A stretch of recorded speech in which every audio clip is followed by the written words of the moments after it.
Good morning. It's Sunday, April 27th, and today I want to talk about a gentleman with a very famous name who comes from a very famous family, but he is not on the ball as much as his ancestors were. And I'm talking about Robert Kennedy Jr., and I'm talking about the absurd statistics that he spouted because of a so-called spike in chronic diseases in the U.S. And he claimed we have the highest chronic disease burden of any country in the world.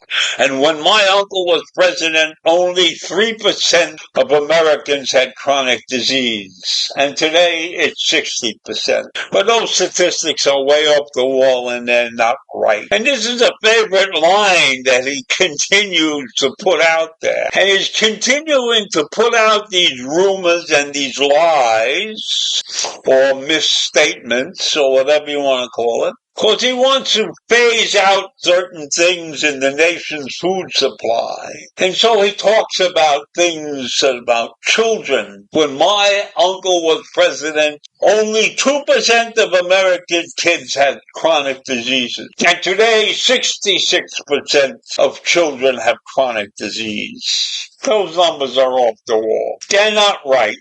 They're higher than I would have imagined, but they're not right. And he keeps saying it. And people watch him and listen to him and think because he's a Kennedy, he knows what he's talking about. And he's now a cabinet secretary. And he's considered to have the voice of authority. But this is one of those examples of how people and computers need to do some critical thinking when they hear statistics like the ones that JFK Jr. is spouting. How were these numbers collected in the old days?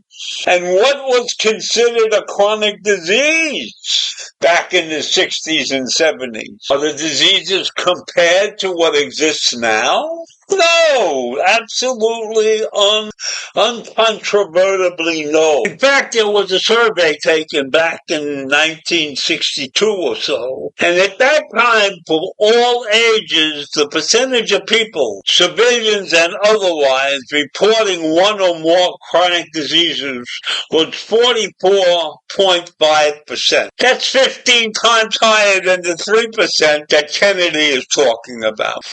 And for people who were 17 and under, the figure in the survey was only about 20%. And that's 10 times higher than the 2% that Kennedy claims in his confirmation hearings. Now, you would think that if we were confirming somebody for an important job, like the job that Kennedy has, that the people who were the confirmings were paying attention to the idiocy that the applicant was putting forward.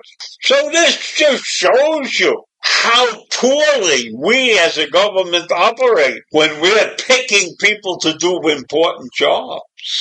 When we look at the crummy people that get some of these jobs strictly because they are lackeys to the president or some other high-ranking official, we can understand why our country is sometimes misbehaved. And if there's any example that you want to look Look at Kennedy Jr. He has no business being in any role that's important in his country because his thinking is so off base. 60 years ago, people were less likely to know if they had high blood pressure or cancer. Early cancer detection really didn't exist 60 years ago. So now when we have modern methods for breast cancer and other cancers and other diseases that did not exist during the Kennedy's presidency, how can you make comparison? Our world of medicine has changed dramatically in the last 50 years. That's why people are living till they be 90. That's why the retirement age was raised, because we are much healthier than we used to be. So when you got a whack job, Kennedy Jr. out there spouting numbers,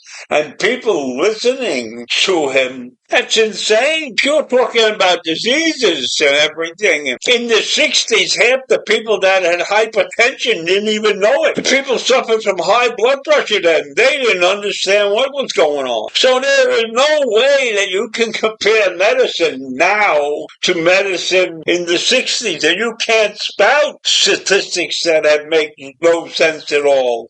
And you have people who read these articles and believe the spouting of misinformation by many out there. So now we have people living longer because we have vaccines and we have clean water and we understand the environment better and we have improved medical technology that's generated cures for some diseases that people never knew existed. So when you get a guy like Kennedy who can write articles that make no sense at all, and people read those articles and believe them, it's a disgrace in the U.S. to be in a situation like that. So once again, I have to point out that we are not the brightest people in the world all the time. Have a great day. Be careful. Watch out what you read and what you believe. Take care. Bye.